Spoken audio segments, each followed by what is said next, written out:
Assalamualaikum warahmatullahi wabarakatuh. Alhamdulillah. Nahmaduhu wa nasta'inuhu wa nastaghfiruh.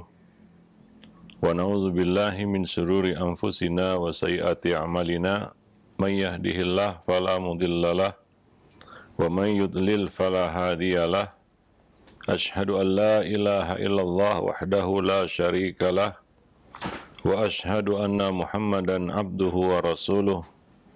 Ya ayyuhalladzina amanu ittaqullaha haqqa tuqatih wa la tamutunna illa wa antum muslimun, amma ba'du. Para pemerhati roja kaum muslimin dan muslimat, a'azzani Allah wa iyyakum jami'an. Pertama-tama kita bersyukur pada Allah Subhanahu wa taala. Pada kesempatan pagi yang berbahagia ini kita dapat bertemu kembali dalam kajian rutin kita setiap Selasa pagi, masih membahas buku Mendidik Anak Tanpa Amarah.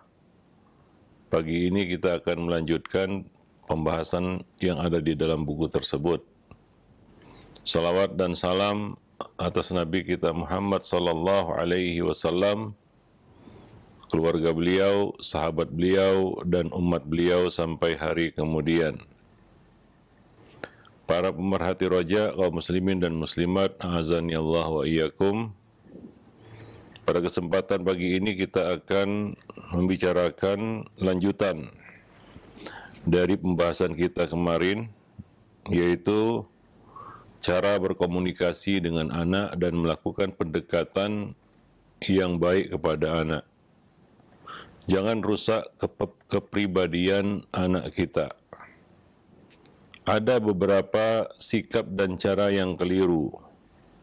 Yang ini kerap kali sering dilakukan oleh para orang tua ketika berinteraksi dengan anaknya, yaitu sejak usia kecil sampai usia dewasa, yang menyebabkan rusaknya kepribadian anak tersebut. Di antaranya adalah berteriak. Ini adalah sesuatu yang tidak baik. Nabi bukanlah orang yang suka berteriak, seperti berteriaknya orang di pasar. Walaysa sakhabin bil aswaq. Walaysa bisakhabin bil aswaq. Nabi bukanlah orang yang suka berteriak-teriak seperti berteriaknya orang di pasar. Ya, maka jagalah kekondusifan rumah kita dari suara-suara teriakan yang ini tentunya sangat mengganggu dan sangat tidak etis, tidak baik. Hendaklah berbicara dengan lemah lembut dan dengan suara yang enak didengar tentunya. Karena teriakan-teriakan ini tentunya akan membuat hati terkejut. Ya, dan responnya adalah ketika kita mendengarkan teriakan-teriakan seperti berbicara dengan cara berteriak-teriak seperti itu, hati kita akan menolak, menjauh. Ya, berteriak bisa meniadakan komunikasi dan pemahaman antara dua pihak. Kita bisa lihat dua orang yang berbicara saling berteriak satu sama lainnya. Apa yang terjadi? Ya, terputusnya pemahaman ya dari komunikasi keduanya. Ya. Mungkin kedua belah pihak tidak saling memahami apa yang disampaikan. Kalau kedua belah pihak saling teriak-teriak satu sama lainnya. Dan seorang anak berada dalam posisi mempertahankan diri dan dia cenderung takut kepada suara yang tinggi. Apalagi masih bocah, kanak-kanak. Ya, perhatiannya tertuju kepada cara yang mampu melindunginya. Dia akan berusaha untuk melindungi dirinya dari teriakan-teriakan, dari suara yang menggelegar itu. Maka berbicaralah dengan lemah lembut, dengan merendahkan suara, sehingga nyaman sampai ke telinga. Ya, bukan suara-suara yang mengejutkan, yang membuat buyar konsentrasi orang yang mendengarnya. Ya, perhatiannya tertuju kepada cara bagaimana melindungi diri. Ya, berupa respon perilaku yang cepat. Dan dia tidak memperhatikan perilaku apapun yang disebabkan oleh teriakan tersebut. Ya, dan cenderung teriakan itu diabaikan oleh orang yang mendengarnya. Ya, ataupun suara-suara yang keras itu diabaikan oleh orang-orang yang mendengarnya. Berteriak merupakan cara yang paling buruk dalam berkomunikasi, apalagi berinteraksi dengan anak. Pengaruh negatifnya jauh lebih besar daripada memukul ataupun hukuman yang lain. Ya, karena apa yang didengar dari teriakan itu mungkin masih terngiang-ngiang di kepalanya. Bahkan mungkin bisa terbawa sampai ke dalam mimpinya, dalam tidurnya. Ya. Nah, hal ini dikarenakan ya, teriakan tersebut akan membawa memori negatif di dalam otak anak. Dan memori ini tersimpan dalam yang cukup lama, dalam waktu yang cukup lama. Mungkin sepanjang hidupnya. Ya, meskipun dia sudah beranjak dewasa, sudah beranjak besar. Suara apapun di depannya akan berakibat negatif ya terhadap perkembangan jiwanya dan perasaannya tentunya. Ya, seolah-olah ia anak kecil yang lemah, ya, anak yang kecil dan lemah. Itu akan membuat kerdil jiwanya. Ya, berapa banyak anak-anak yang menjadi lemah mental karena dari kecil ya sudah diteriaki terus. Ya, orang tuanya bicara keras-keras terus. Mungkin sampai budek telinganya. Ya, karena mendengar teriakan orang tuanya setiap pagi. Ada ya suasana rumah seperti itu, yang nggak pernah hening, nggak pernah tenang, tidak ada sakinah dan wakornya. Bicara nggak pernah pelan, teriak sana, teriak sini. Itu memang, itu mungkin ya, kita nggak bisa beralasan, wah itu sudah adat istiadat budaya kami. Ya, hendaknya adat istiadat dan budaya itu diselaraskan dengan agama. Ya, karena agama adalah aturan tertinggi, bukan adat istiadat dan budaya. Ya, karena Nabi SAW turun dengan membawa ajaran yang menyempurnakan ya adat istiadat dan budaya yang berlaku di tengah-tengah manusia. Nabi mengatakan, innama bu'istu liutammima makarimal akhlak. Sesungguhnya aku diutus untuk membawa akhlak yang mulia, menyempurnakannya, menyempurnakan akhlak yang mulia itu.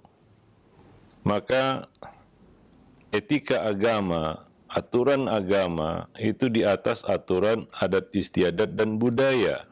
Budaya yang mencocokkan, kalau nggak cocok ditinggalkan. Kalau yang cocok dipertahankan. Kalau tidak cocok, maka tinggalkan. Maka sebagian orang mungkin ada yang beralasan seperti itu. Itu sudah karakter suku kami, Ustadz. Bicaranya nggak bisa pelan. Itu bukan alasan. Lalu apa gunanya Nabi diutus kepada kita untuk menyempurnakan akhlak mulia? Jadi itu bukan alasan. Ya.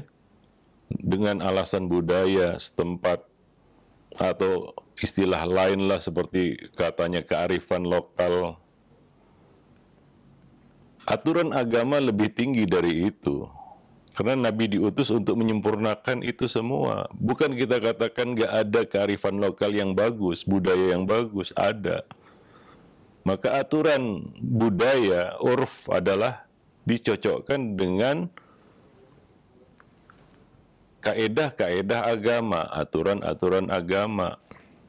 Ya, bukan sebaliknya. Itu keliru. Ya.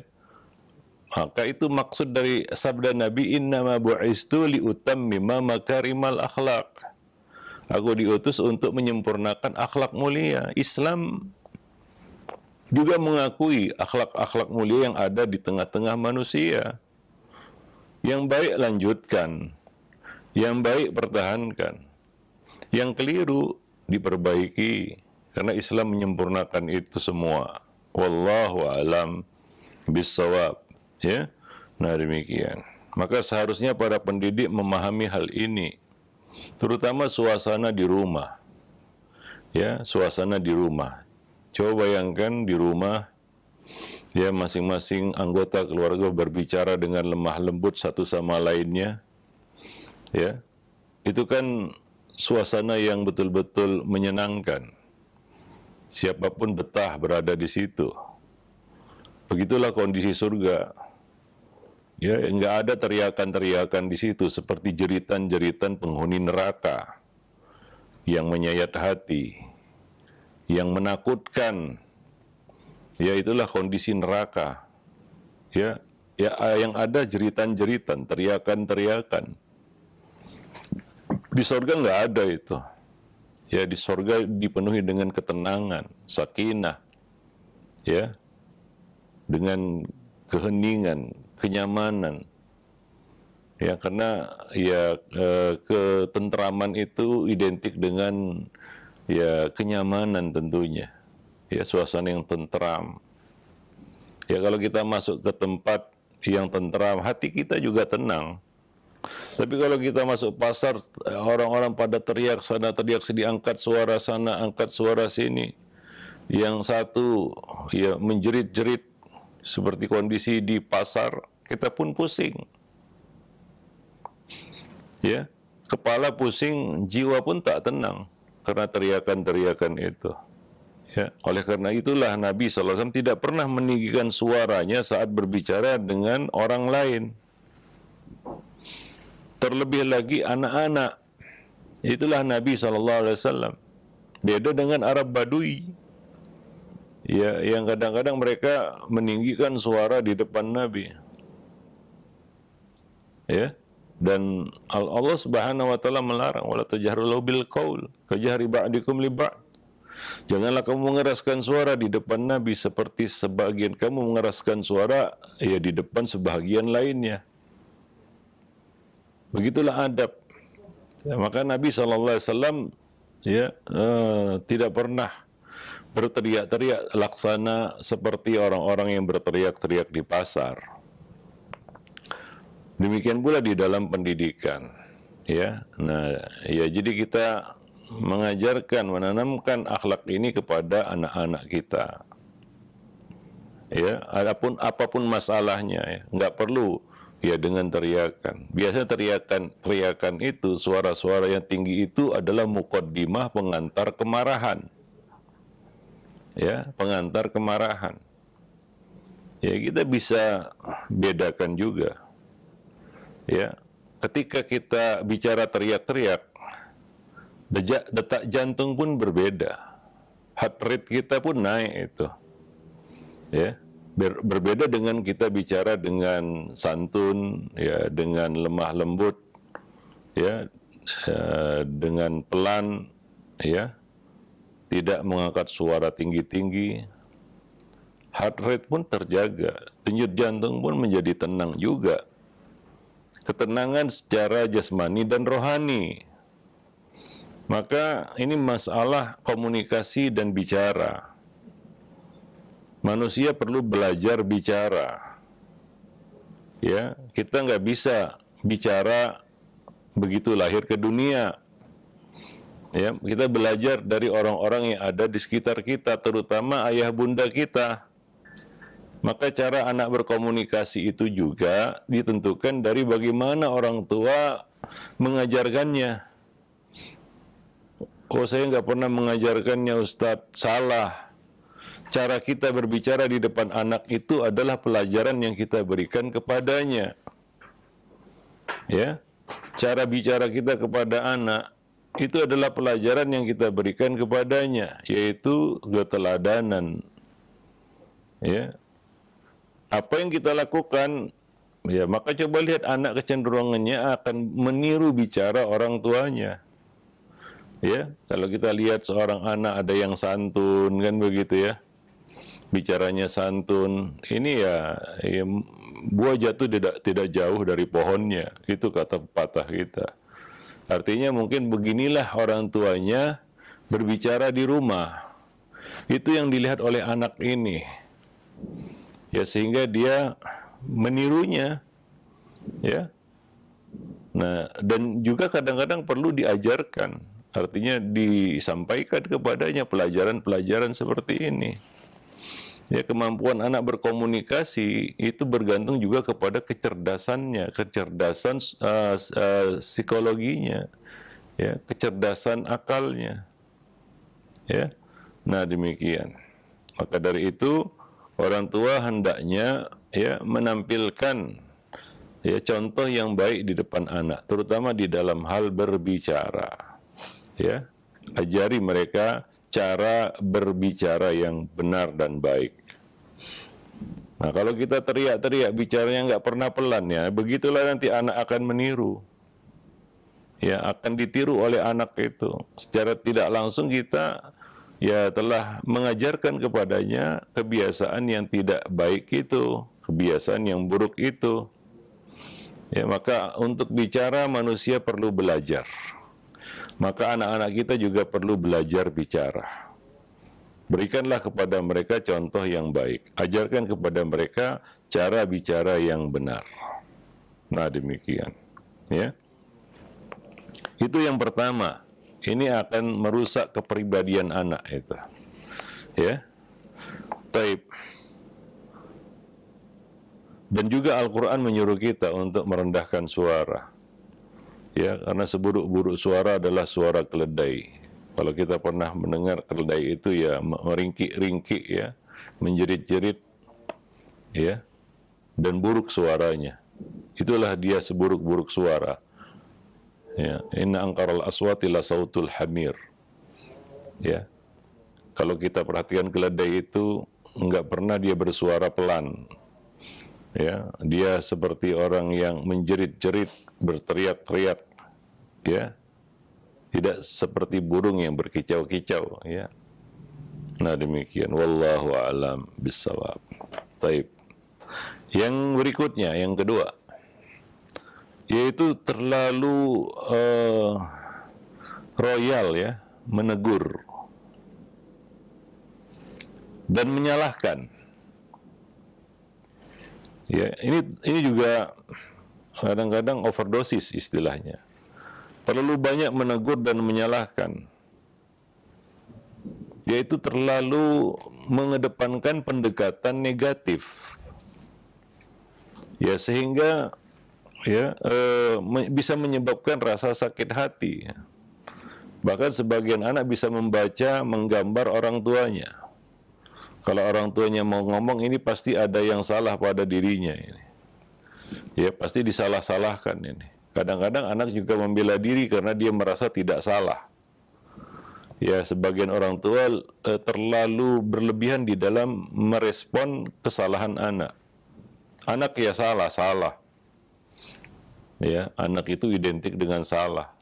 Tapi ada sebagian orang tua yang ya terlalu berlebihan menyikapinya begitu, dan selalu melakukan pendekatan negatif kepada anak. Sehingga anak sudah hafal orang tuanya ya, kalau orang tuanya mendatanginya mau bicara, ini pasti tentang kesalahan ini. Melulu itu. Ya, nggak pernah misalnya datang kemudian memuji anak atau menyampaikan suatu hal yang positif dari anak, kelebihan-kelebihannya, hal-hal positif darinya, itu sama sekali tidak pernah disinggung. Ya, diam saja, cuek saja orang tuanya. Ya, ekspresi gembira pun nggak ada, datar aja. Tapi begitu salah, macam langit mau runtuh, bumi mau terbelah itu. Kadang-kadang ya teguran itu disertai dengan teriakan seperti yang pertama tadi, menyalah-nyalahkan. Kadang-kadang dengan kata-kata yang konyol juga. Apa nggak diajari di sekolah? Ya, percuma disekolahin. Wah, gitulah kira-kira ya omongan orang tua. Ya, belajar apa saja di sekolah tadi gitu. Nah, yang membuat anak ini juga ya jadi sakit hati bisa juga. Hingga akhirnya dia ya menjaga jarak dari orang tuanya. Karena kalau dia sudah baca itu, kalau berurusan dengan orang tua, pasti urusan salahnya itu. Nggak ada urusan yang lain. Ya, nah seolah-olah ini orang tua polisi gitu ya. Ya, intel yang selalu memata-matai dirinya. Ini juga akan bisa merenggangkan hubungan dan ikatan serta menjauhkan perasaan. Ya. Dua perbuatan di atas, yaitu teriakan dan terlalu berlebihan menegur, memberikan teguran dan suka menyalah-nyalahkan, ini akan membunuh perasaan positif antara kedua belah pihak, yaitu antara orang tua dan anak.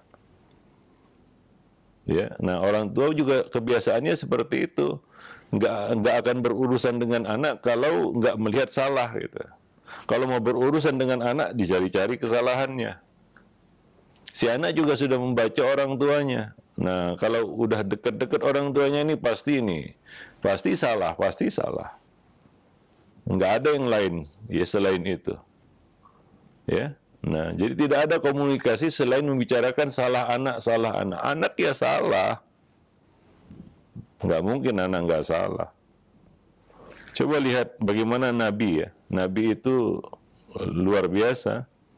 Beliau begitu memahami psikologi anak, ya, jauh sebelum pakar-pakar psikolog sekarang ini menemukan metode dan lain-lain sebagainya yang mereka tuangkan dalam buku-buku mereka. Nabi lebih dulu mempraktikkannya. Ya, ini langsung praktik, bukan teori. Para psikolog itu mungkin teori aja. Dalam prakteknya mungkin belum tentu seperti itu. Ya. Nabi langsung mempraktikkan. Ya. Suatu ketika Nabi melihat seorang anak, yaitu anak tiri beliau, anak sambung dari Ummu Salamah, makan bersama beliau. Anak itu yang namanya bocah, dia ambil sana sini, ya makanan yang jauh diraihnya. Ya begitulah anak-anak kalau lihat makanan. Ini negatif tentunya. Ini salah. Ini perlu diperbaiki, perlu. Ya, apakah Nabi mendiamkan? Tidak.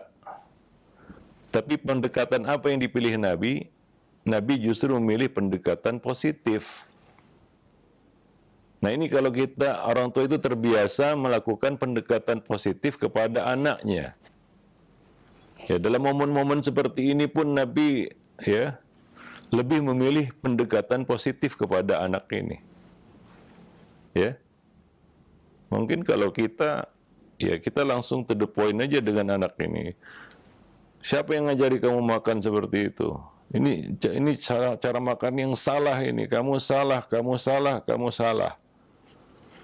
Kamu nggak diajari di sekolah. Siapa gurumu? Macam-macam lah, macam intel menginterogasi penjahat gitu.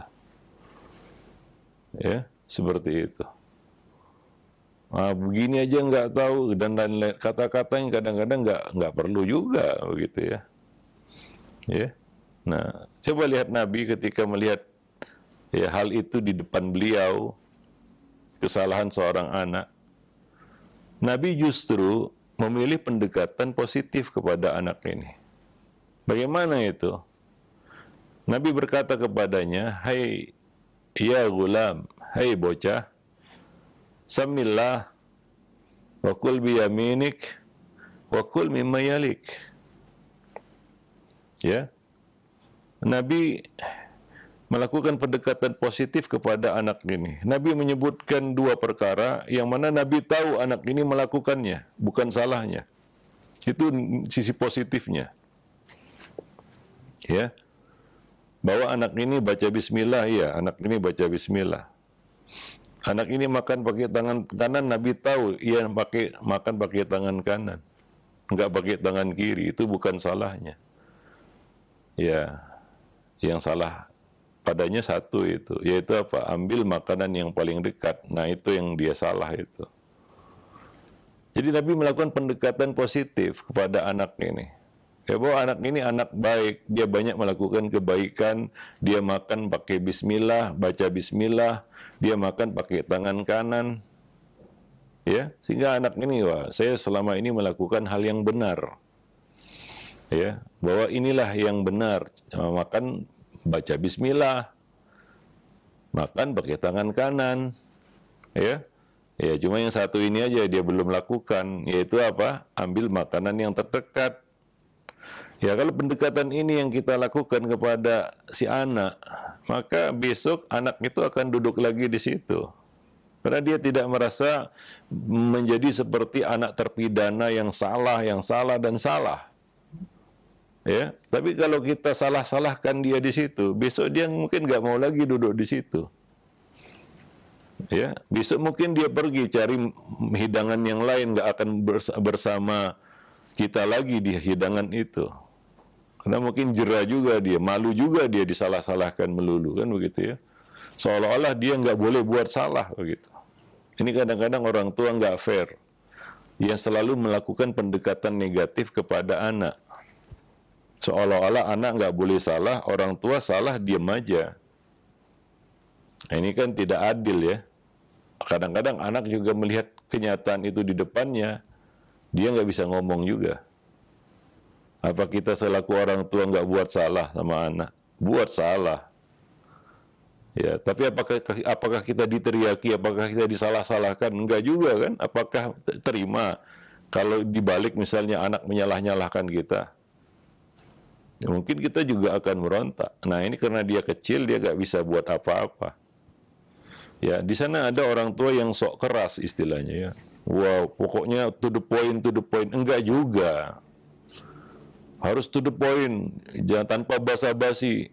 Ya, Nabi melakukan itu. Apa kita lebih hebat dari Nabi? Hanya saja kita jahil, nggak tahu bagaimana melakukan pendekatan kepada anak. Ya, ada juga di sana orang tua yang sok keras begitu ya. Apa-apa harus to the point, straight, tanpa basa-basi ya. Nabi juga berbasa-basi dengan anak kecil. Itu pendekatan yang harus kita lakukan kepada manusia. Ya, kita juga kalau nggak semua orang ya, kalau kita juga tanpa basa-basikan, orang langsung menegur kita di tengah-tengah keramaian atau apa, kita pun nggak terima. Kita pun berontak. Mungkin kita menolak mentah-mentah mungkin.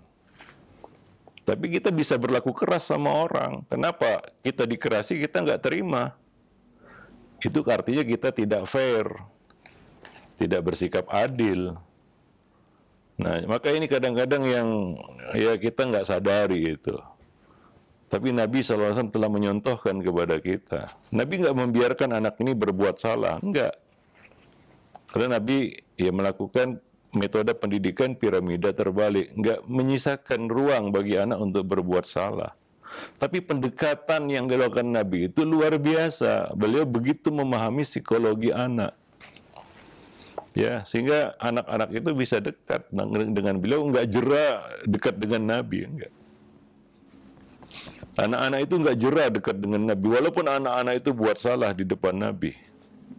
Ya, banyak kisah-kisahnya. Maka Nabi SAW, Nabi kita Muhammad SAW, beliau adalah teladan kita ya di dalam mendidik. Beliau itu bisa menjadi teman bagi anak-anak ini. Itulah masa di mana kita memang harus memposisikan diri sebagai teman bagi anak. Yaitu ketika mereka masih kecil-kecil seperti ini, bawah 10 tahun, basuta, itulah waktu yang tepat bagi kita untuk menjadi temannya. Ya, menjadi temannya, dekat dengan mereka.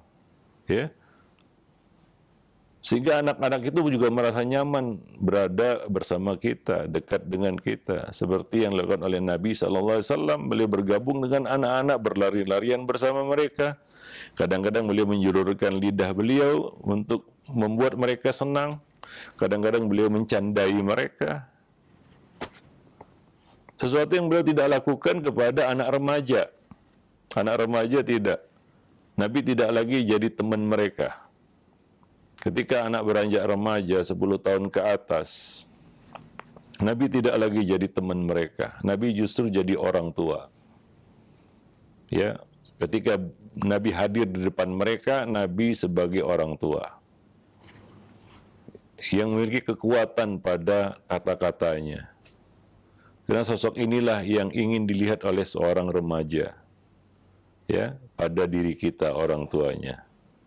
Nah, demikian. Sehingga coba lihat apakah bisa ya Usama bin Zaid menerima tugas dari Nabi sebagai panglima perang di usia yang sangat muda, puncak usia remaja, 17 tahunan. Kalau ya Nabi memang di hadapan Usama itu sebagai orang tua. Kalau sebagai teman, ini mungkin ya dikira bercanda mungkin ya.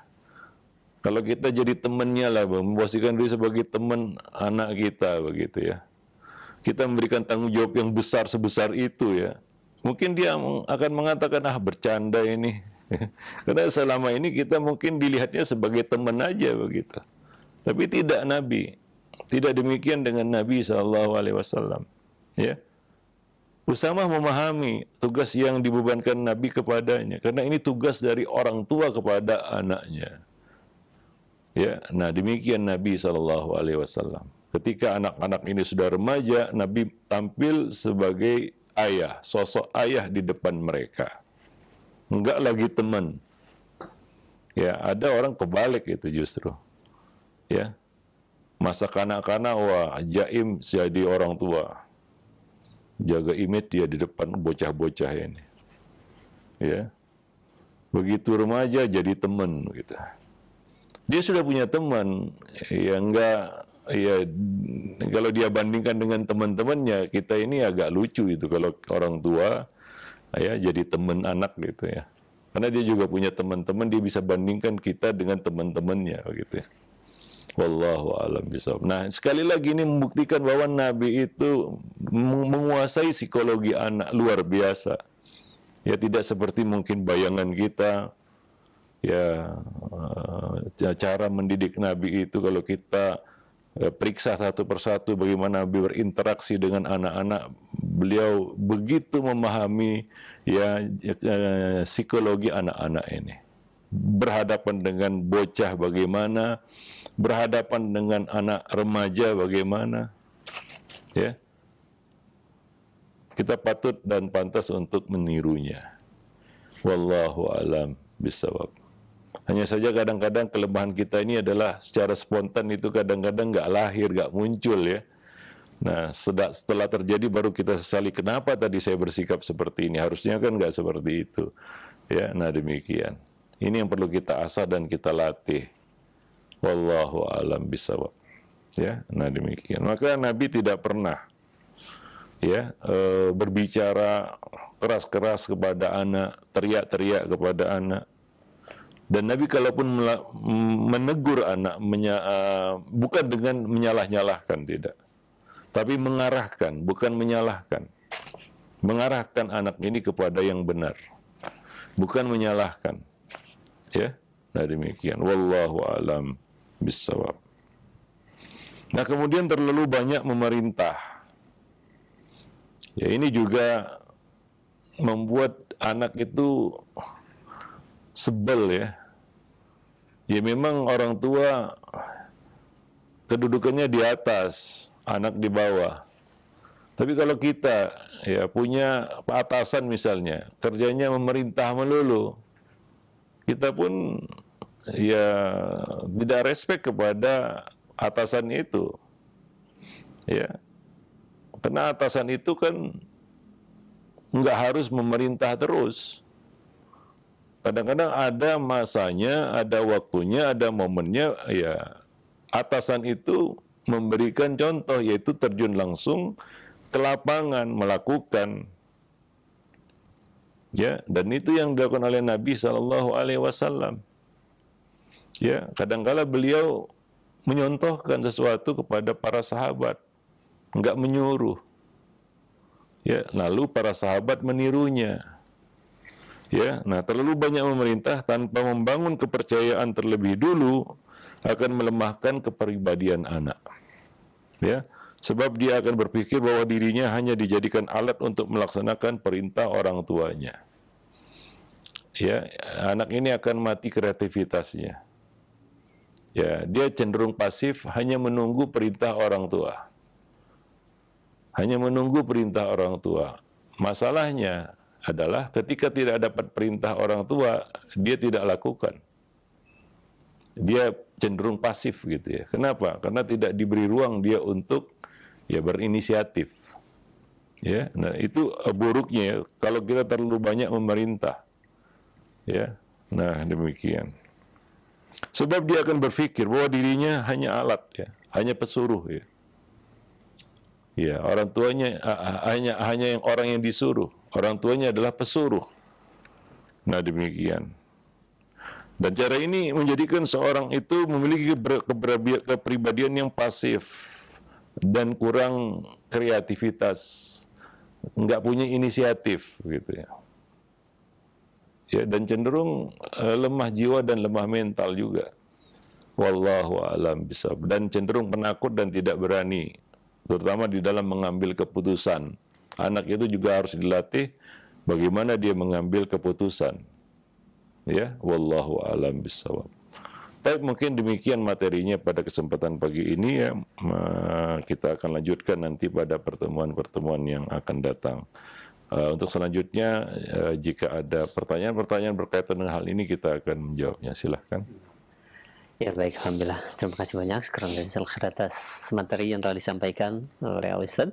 Mudah-mudahan menjadi wawasan yang baik untuk kita semua, ilmu yang bermanfaat, dan tentunya Allah mudahkan untuk kita dalam mendidik anggota keluarga kita. Allahumma amin. Dan selanjutnya kami buka sesi interaktif, sesi soal jawab bagi Anda para pemerhati roja sekalian yang ingin bertanya, silahkan. Baik, yang pertama Ustadz, ada pertanyaan. Assalamualaikum warahmatullahi wabarakatuh. Ya Ustadz, istri saya termasuk masih muda dan sudah memiliki 2 anak. Saya lihat ketika mengasuh dan mendidik anak-anak tersebut sering tidak tahan dan akhirnya sering menangis di hadapan anak. Apakah hal tersebut bisa mempengaruhi psikologi anak, dan bagaimanakah solusinya supaya istri bisa lebih tegar di hadapan anak-anak ketika anak-anak mungkin membuat kesal dirinya? Mohon jawaban dan nasihatnya. Ya, kadang-kadang itulah perlunya dua pemimpin ya di dalam mendidik anak. Wallahu alam, ada kesan ini orang tua main sendiri istilahnya. Si ibu ini main sendiri, artinya apa? Dia berperan tunggal gitu ya. Kurang dapat dukungan atau bantuan atau backupan dari ayah gitu ya. Ya nggak bisa. Ada sebutan abuwain, 2 orang tua. Mereka adalah pemimpin yang setara. Setara. Ini dulu yang harus dipahami oleh para orang tua di sini. Mereka setara, mereka sama-sama pemimpin terhadap anak-anak mereka. Ya, kesetaraan ini harus dipahami dengan benar. Enggak ada yang lebih tinggi dan lebih rendah di sini. Sehingga keduanya sama-sama merasa tanggung jawab yang sama, merasakan tanggung jawab yang sama, begitu ya. Bagaimana enggak menangis si ibu ini? Mungkin dia merasa semua beban ditimpakan kepadanya. Dia merasa berat. Maka kita perlu saling mendukung satu sama lainnya di dalam mendidik anak itu. Itulah perlunya abuwain, 2 orang tua yang bahu-membahu, bantu-membantu, ringan sama dijinjing, berat sama dipikul. Kalau demikian mungkin dia juga merasa terhibur dan merasa ringan. Gitu. Tapi kalau segala sesuatunya dibebankan kepadanya, apalagi ibu ini ibu muda, ya sudah meledak dadanya itu. Pecah kepalanya. Nggak ada yang bisa dia lakukan selain ya menangis tadi mungkin ya. Mungkin sudah sudah sampai puncaknya mungkin. Maka kita ya para suami harus mengerti ini. Ya itu kan urusan ibunya. Ya, urusan saya cari duit. Ya enggak seperti itu. Mencari duit itu bukan mendidik. Cari nafkah rezeki itu belum mendidik. Ya kalau itu mendidik, ya mungkin si istri milih saya aja yang cari duit, kamu yang mendidik di rumah. Kalau seperti itu gimana? Ya istri, ibu merangkap istri di rumah, dia punya juga tugas-tugas yang lain, mengurus rumah dan lain-lain sebagainya, di samping mendidik anak, mengurus anak. Ya, nah ini yang perlu dipahami, disadari oleh kedua belah pihak hingga saling membackup satu sama lainnya, saling menguatkan, ya, saling menghibur, sehingga beban itu terbagi dua. Ya, apalagi kalau kita lihat istri kita ini masih muda misalnya, ya, dia belum punya pengalaman, ya, atau dia perlu mendapatkan bimbingan untuk bisa tangguh menjadi ibu, ya, mempertebal kesabarannya. Itu tugas suami, tugas ayah di sini, tugas suami lah kita katakan, ya.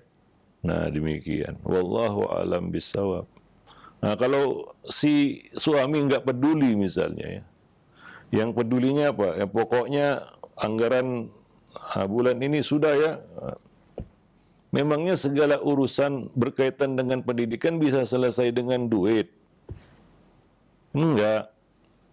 Masalah anak nggak bisa selesai dengan duit. Ya, duit bukan penyelesaiannya. Itu cuma cara untuk menghindari masalah aja, dari para banyak bapak ataupun ayah atau suami, supaya ya untuk urusan mendidik bukan urusannya lagi. Wallahu a'lam bishawab, ya. Nah ini perlu kerjasama dari kedua belah pihak. Ya kalau istri itu bukan didampingi, ya disertai. Kalau didampingi, kesannya kita itu cuma sebagai pemeran pembantu. Enggak. Pemeran pembantu di dalam mendidik itu adalah guru di sekolah, bukan ayah di rumah, bukan ayah. Ayah, ibu, mereka adalah aktor utama, sama-sama pemeran utama. Bukan mendampingi istri mendidik anak atau istri mendidik anak, bukan, tapi ikut serta bersama-sama. Ya, harus dapat porsi yang sama. Kalau demikian mungkin si ibu pun tidak merasakan beban yang begitu berat begitu hingga dia harus, ya, menangis begitu, ya. Ampun-ampun istilahnya. Ya. Nah demikian. Kadang-kadang si ayah dilapori, ya cuek aja begitu. Gitu paling-paling jawabannya. Kan begitu, nggak mau diganggu karena sudah capek cari duit, ujung-ujungnya lagi duit yang jadi alasan untuk menghindari tugas-tugas mendidik itu. Ya, dan kadang-kadang juga diserahkan kepada guru, nanti urusannya diserahkan aja kepada guru di sekolah. Guru itu cuma pemeran pembantu, figuran. Poros utama mendidik itu adalah di rumah. Wallahu a'lam bishawab. Ya, nah demikian. Ya, mungkin ini juga bisa mewakili para ibu yang mungkin merasa kehimpit beban yang berat, ya, karena kurang berbagi tugas di dalam mendidik anak-anak di rumah. Wallahu a'lam bishawab. Ya, terima kasih banyak atas jawaban dan nasihatnya. Mudah-mudahan Allah mudahkan untuk antum semua yang sedang mengalami hal tersebut. Baik, selanjutnya ini ada 2 pertanyaan senada. Di antaranya dari Ummu Yusuf yang berada di Blora dan penanya yang lainnya, yaitu cara menghadapi anak usia remaja, Ustadz. Anaknya ada yang usia 18 tahun dan juga yang disebut anaknya umur mungkin sekitar segitu, anaknya juga. Yang lainnya itu terkesan sangat malas dan belum memiliki rasa tanggung jawab walaupun hanya terhadap dirinya sendiri, Ustadz. Susah sekali untuk diajak untuk kepentingan dirinya sendiri dan apa-apa harus disuruh. Nah mungkin cara menghadapi anak-anak remaja tersebut. Iya. 18 tahun itu sudah berada di fase pra-dewasa sebenarnya, di penghujung masa remaja. Ya, karena 20 tahun ke atas rata-rata manusia sudah menginjak usia rusyd, usia dewasa, ya. Manusia berkembang. Ini juga yang perlu diketahui oleh para orang tua. Ya, manusia itu berkembang. Ada masa-masa tertentu dengan memiliki kecenderungan dan kita katakan ciri tertentu. Ya, misalnya antara kesadaran dan tanggung jawab, ya. Kesadaran, ya. Ya, mungkin anak-anak nggak ada kesadaran. Dia aktif tapi tidak punya kesadaran. Ya, beda dengan orang dewasa. Mungkin tidak seaktif anak-anak, tapi kesadarannya lebih tinggi. Dia sadar apa yang dilakukannya. Ini masa di mana orang itu sudah matang akalnya. Remaja itu transisi, ya, bukan kanak-kanak belum dewasa. Artinya disitulah, ya, anak-anak remaja ini perlu terus diasah, dilatih, ya, dibimbing, dibina, ya, sehingga muncul rasa itu, kesadaran itu. Dan ini nggak mudah tentunya. Kalau 18 sebenarnya di pangkal usia remaja, di awal remaja, ya, prabaligh atau baligh, begitu menginjak usia 10 tahun, ya, dia sudah dibangkitkan kesadarannya, ya, maka hukum-hukum juga sudah mulai diberlakukan kepadanya. Nah, misalnya Nabi mengatakan wadribuhum fi ashrin, pukullah dia di usia 10 tahun kalau tidak mau sholat. Artinya ada izin, walaupun tidak harus memukul, ya. Ada izin untuk memberikan hukuman karena kesadarannya sudah mulai ada. Ya, kita lihat anak itu aktif, tapi kesadarannya nggak ada. Orang dewasa mungkin nggak seaktif anak-anak, tapi kesadarannya lebih tinggi. Remaja antara keduanya itu. Maka ini yang perlu dibangun. Kalau kita katakan, ya, di dalam fase-fase pendidikan ini fase remaja lah, ya, para orang tua yang harus betul-betul fight gitu. Artinya, ya, di situ dia masanya betul-betul nggak boleh lengah, nggak boleh ghaflah. Ya, nah di sini dibutuhkan kesabaran juga. Ya, sebaiknya tentunya riwayat itu ada, pendidikan itu ada riwayatnya. Jadi ada kelanjutannya. Ya, di usia-usia awal itu sudah menjalani pendidikan itu. Remaja itu tinggal melanjutkan pendidikan yang sudah diberikan di masa kanak-kanak. Makanya Nabi dengan kanak-kanak itu lebih kepada pendekatan secara, ya, pribadi gitu, ya. Ya, menjalin hubungan batin dengan anak-anak ini. Maka Nabi menjadi teman mereka. Begitu menginjak dewasa, yaitu menginjak remaja, coba lihat, ya, bagaimana Nabi berhadapan dengan anak-anak remaja. Ya, beliau muncul di hadapan mereka sebagai seorang ayah, orang tua. Ya, nah demikian. Karena ingin membangun kesadaran mereka. Ya, anak seperti itu leler, kadang-kadang nggak peduli, ya, itu memang perlu diasah dan dilatih. Kesadarannya ini yang perlu dibangun. Waktu kanak-kanak kan ya wajarlah kalau mereka nggak punya itu semua, masih kanak-kanak. Karena akal manusia itu berkembang. Maka ada yang menyebutkan masa remaja itu masa kegilaan, gitu, ya. Yang hal-hal yang gila itu dilakukan oleh remaja itu karena pertimbangannya kurang, kesadarannya juga belum sempurna.